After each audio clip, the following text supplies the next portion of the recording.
Boa tarde, pessoal. A gente está aqui para mostrar como tirar o som multimídia dele original do Arizo da Sherry, Arizo 5. Esse aqui é o Sherry, ele é 1.5 turbo, né? E o cliente veio aqui para a gente colocar um módulo, uma caixa para melhorar a qualidade do som. Então vamos lá. O primeiro passo que tem que fazer é destacar a parte aqui, ó, de onde é o mostrador aqui do câmbio automático. Destacando aqui, você vai ver, tem dois parafusos aqui, que é dessa tampa aqui onde vai o pendrive e o acendedor. Você destacando aqui, você puxando ela para cima, já vai sair. Aí você despluga os conectores do cinzeiro e o do USB, que aí fica mais fácil de você manusear. Aqui embaixo vai ter mais dois parafusos, que é da parte do ar, entendeu? Do comando do ar.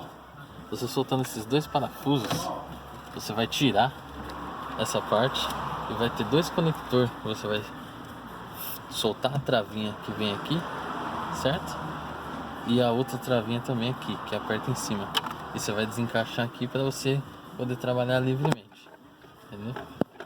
Soltando isso, vai ficar vago o som. Você vai soltar as buchinhas que tem atrás da moldura. Você vai puxando, ou com uma chavinha dessa daqui de plástico, para não marcar o painel, você vai destravando ela, entendeu? Aí você vai destacando.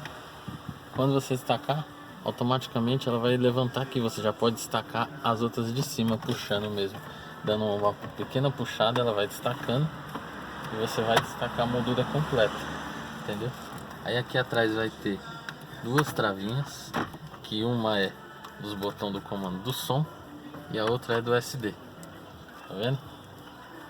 Destacando isso, fica livre para mexer no aparelho. Você soltando os quatro parafusos, já fica certo para você arrancar o som original para fora. Essa é a dica de hoje, entendeu?